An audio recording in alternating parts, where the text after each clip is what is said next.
Thank you for tuning in to Cop with Comic. I'm Brian Kopp, and we're with comic Yotam Tubul.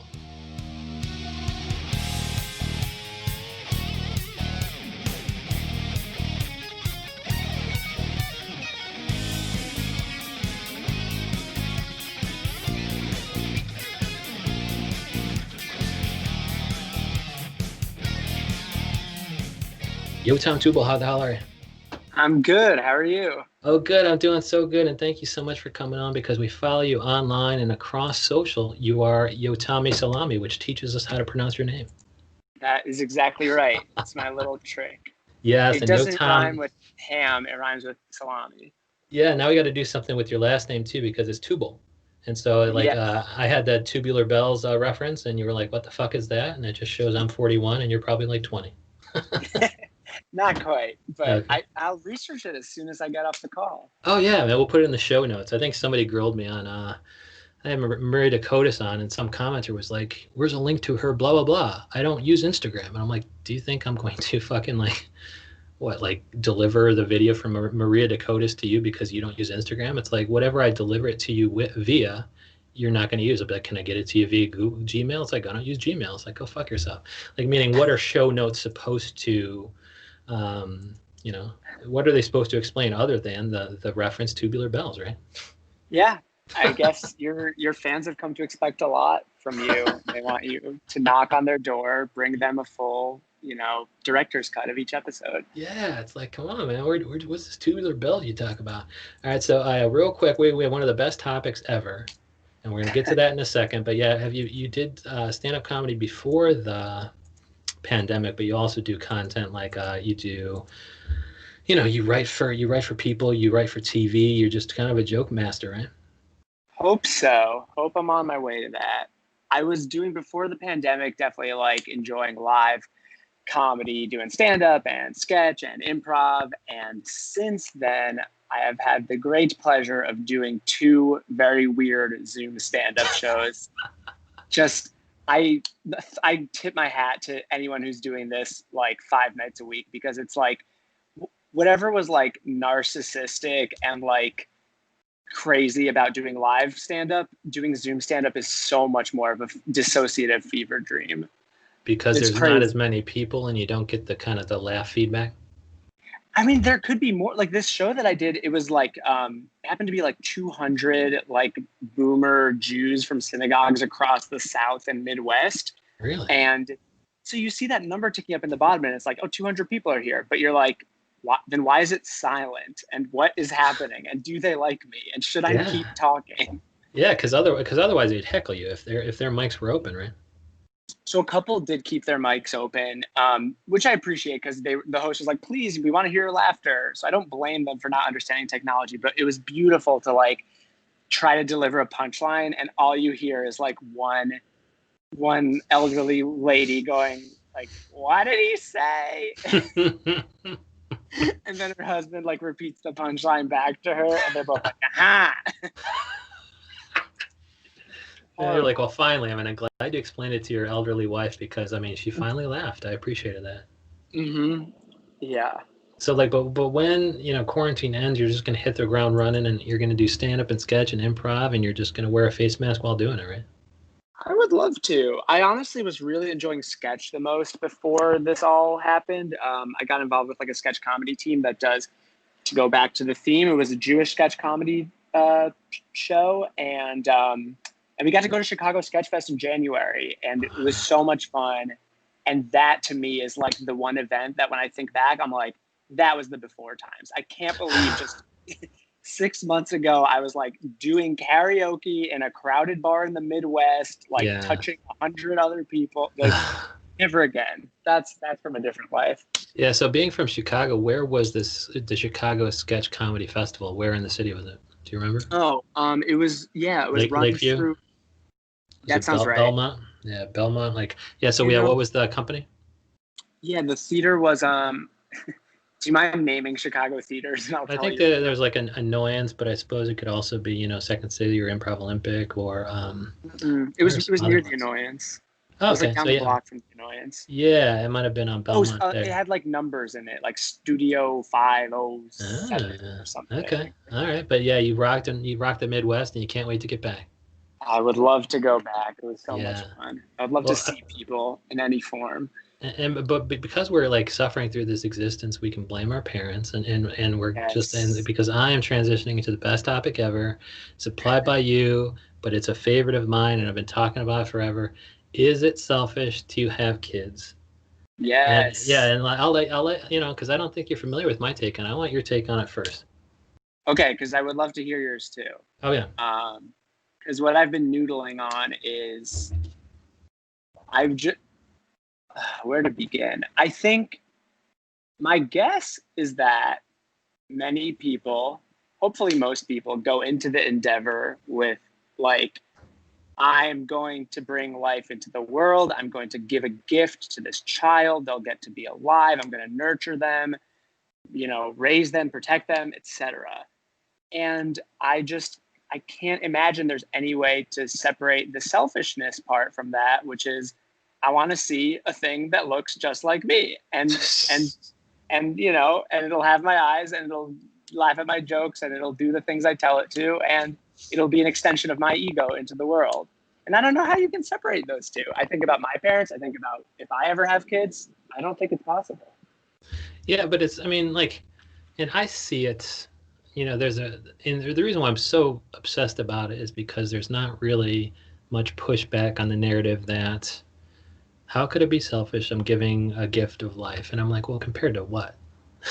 Like, it's not like I was being, prodded with a pitchfork, before I came into Yes. existence. But really, like, my main thing is like, without somebody's consent, you have subjected a person to 80 years of life.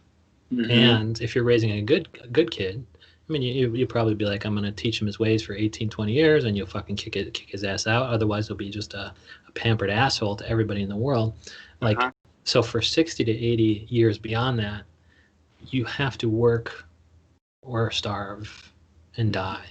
Like, and somebody else made that decision for you because somebody made the decision for me. And I never, guilt my parents about it. I'm like, it's just a fucking whack theory I have parents of mine.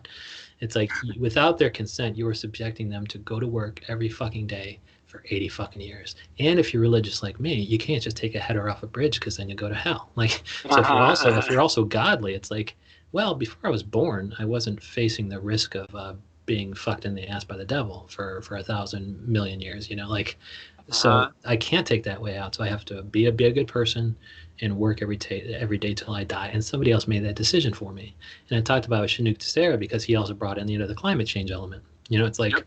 well, I wouldn't subject him to the world now because, the world could, burn on fire. Now we have a pandemic. And so it's like, even at its best, and I had a good life and I was raised well. And that's why I can say, even at its best, you have to work till you die and somebody else made that decision for you. So when you take the whole burgeoning ideas of consent and climate change, I would just think that people on the left would be a little bit more careful Mhm. to bring somebody into the world that could go to shit due to climate change without their consent. Yeah, it's interesting. That your take, I would push back on. That for me does not bother me as much. Like I have the like blind optimist faith that being conscious is better than not being better feels like too simple of a word, but I think there's like fundamental good and beauty to the experience of being conscious.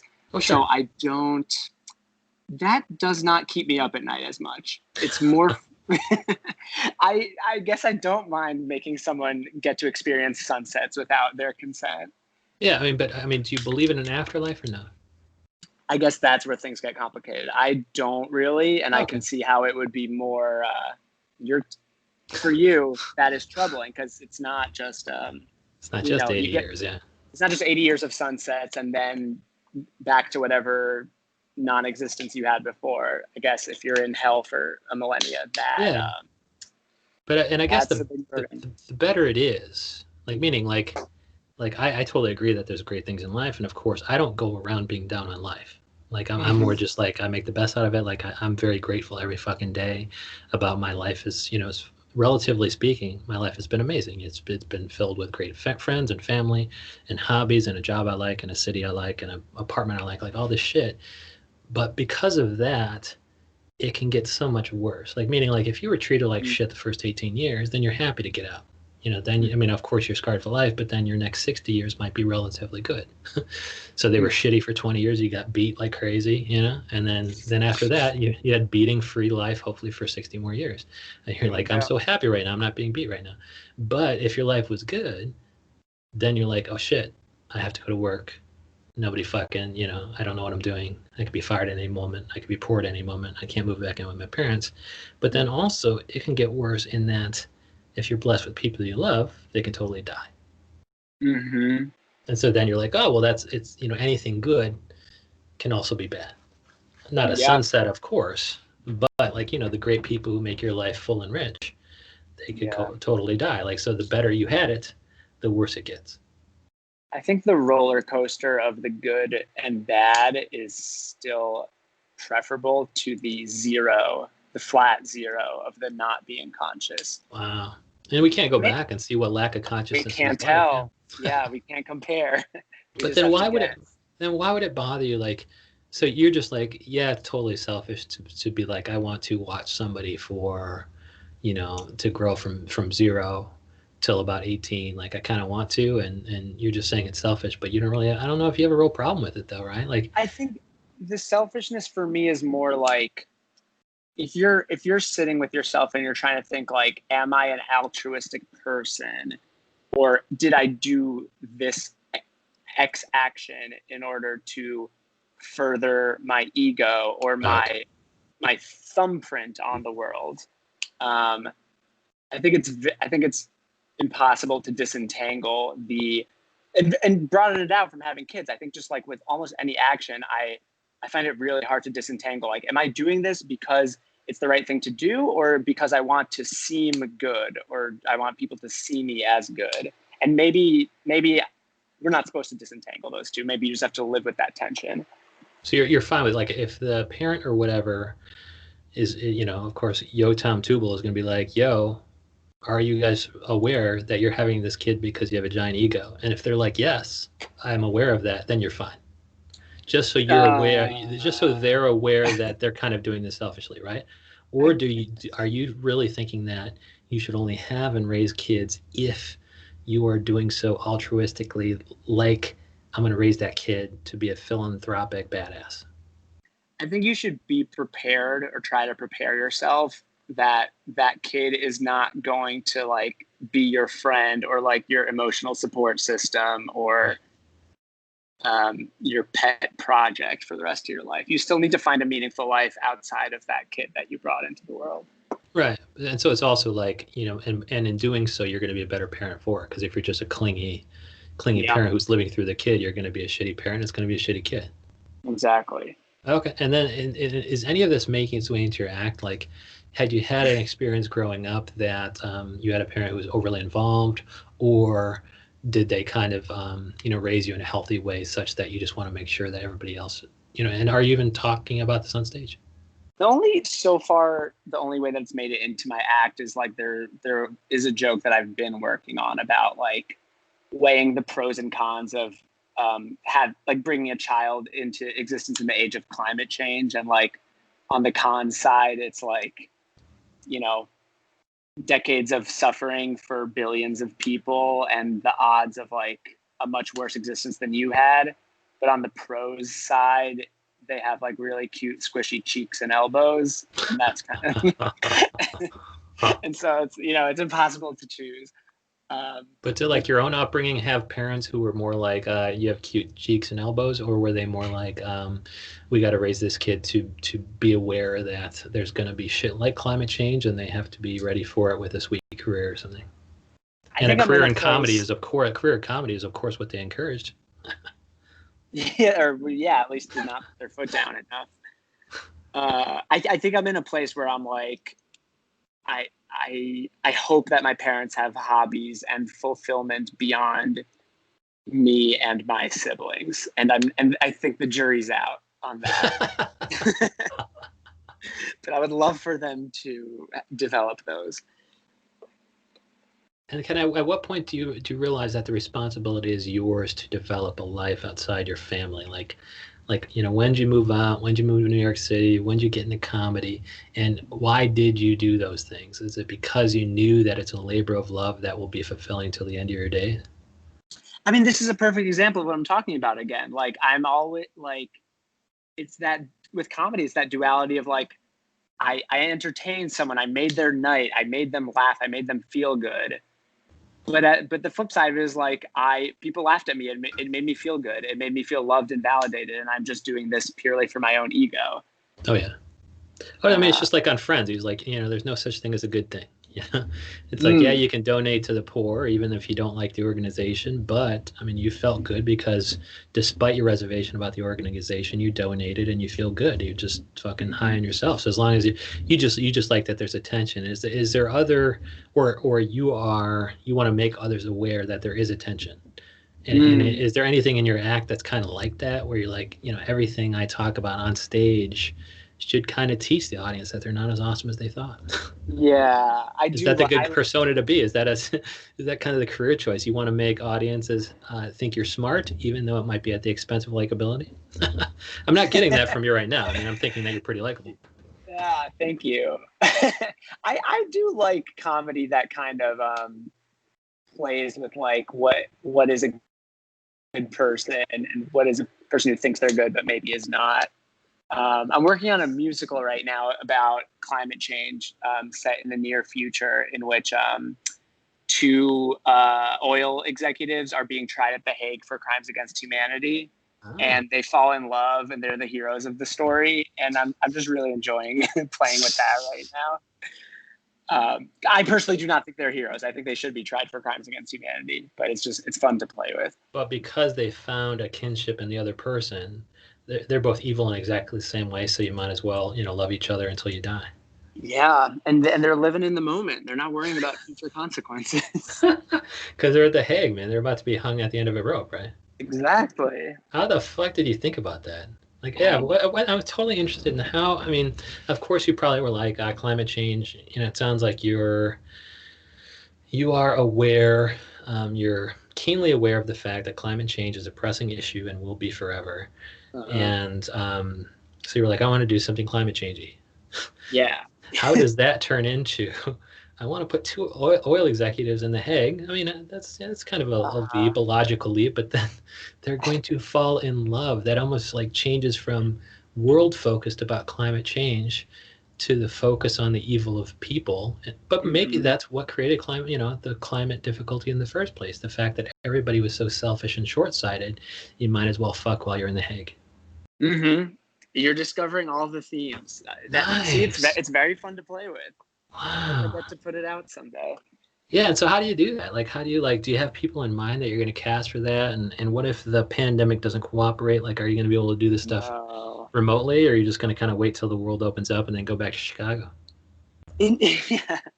You really want me to come back to Chicago? I'll do Oh it. yeah, I'll oh yeah, visit. I reckon I'll go with you. I'm in New York right now, but it's just a great place, and especially the places where the theaters are. In Lakeview, it's just like Chicago is Yeah. pristine and it's cheap enough to live in those neighborhoods. It's like living near Central Park but paying $1,000 instead of 10,000. Yeah. It's so great, the balance of life there. They're very lucky. Oh yeah, and it's right I on the lake too. Yeah. Yeah, I want to. I've been thinking just like waiting until live theater is a thing again, but maybe I'll get impatient and try to do like a Zoom table read to start. And are you going to cast yourself as one of the dudes in the Hague or no? I don't think so. I like comic acting. Like on my sketch team, I find myself pigeonholed into the like indignant straight man who is like, you know, the only person who recognizes this world is insane. I love playing that role, but it's boring. Yeah. I don't think there's a role like that for me in this musical. Oh, okay. Maybe it'll be your turn to flex your fucking chops, to spread your Mm. wings. And then, like, do you know other people on the sketch team who would be well suited to this musical of yours? And it's a musical, right? And if so, It why is is a it a musical? musical. Why is it a musical? Are you a comedy musical guy? I grew up with musicals a lot. This is thanks to my mom. We would listen to musical CDs in the car to school every morning. And Oh, so I have a real soft spot for just like the cheesiest, like old American songbook yeah. musicals. And, I get and how, those how do you big, how do you write simple how do you write a emotions. song up to that standard though? Especially a comedy song where there has to be a new joke every refrain. I am going to plug a friend of mine who I hope to collaborate with once it's time Okay, to. I got a friend named Gabe Nathans who's a really funny and weird musical comedian, and cool. musician. So I'm hoping to enlist his help once it's time to like really, put melodies to lyrics. Because you can't like, although you're a big musical fan, you can't write music. I grew up playing. I like played piano for 8 years growing up, and I Okay. can like noodle a little melody in my head. But I'd love a more professional musician's take. Yeah, you're like Salieri, just plinking along on the piano, and then Mozart comes and fucking does variations on the theme. Yes, exactly. And how long does that take to write? Like something like that takes like all quarantine long. Have you been working at it? Like, and if not, what is your excuse? All these other people are so productive. I love that. Like, there's such a, there's a lot of threads of comedy. You actually see that I'm enjoying the output of people who've been productive. At the same time, I'm enjoying the jokes of lazy comedians who are saying, no, fuck that shit. I'm not going to Oh be productive. yeah. It's a pandemic. Fuck that shit. I'm just going to be hilarious and make comedy out of my lazy habits. Good for them. I mean, Yeah. I'm always falling into the comparing myself trap and being jealous of how much more productive other comedians are. But for a chunk there, I was writing about a scene a week, which, Ah. I mean, it's like 1 hour of writing and 4 hours of browsing Twitter and hating yourself. It could go faster. But there I could be work very inspiration in other people's inefficiently. Twitter's feeds, right? Like you could be like, That's all right, sometimes the letting your mind wander has your background processes going. It's like while you're taking a shower, you come up with some brilliant ideas. Yeah, I mean, that's what I always tell myself. Do you find like browsing Twitter or Instagram like helps your mind wander and get into a more creative place? No, I mean, I generally have had big ideas when I've been, consciously just trying to zone the fuck out. Like even when a bad idea will come up, I'll be like, no, I need my next big idea. Let me just chill the fuck out until the next big idea comes along, and then the podcast comes along. And so that's kind of, and then and it's cool too because while you're letting your background process running, you're being a lazy motherfucker. And the minute you get your great idea, that's when you need the hustle anyway. Mm-hmm. Right. That's great. Zoning out is how to do it. I do not believe, for me, that browsing social media is a way to zone out. I think I turn to it to like numb my brain. Oh, okay. And so yeah, after a productive day, you're just like, I want to chill the fuck out. Let me read these fucking tweets. Yeah, just the endless scroll will wrap me in its arms. Well, I just want to let you know that the end of scroll that wraps me in its arms is going to include Yotami Salami now that you're a former guest. And so I'm going to happily retweet your funny shit. And it's going to be Yotami Salami across all social platforms and also Yotam Tubul, There you go. yotamtubul.com. Beautiful. Thank you so much. I appreciate that. Oh yeah, thank you so much for coming on. I can't wait to see that musical. Oh, I will. You'll be the first to get an invite to purchase a ticket. Yeah, well, thank God. Yotam Tubul, thank you so much. Thanks for having me on.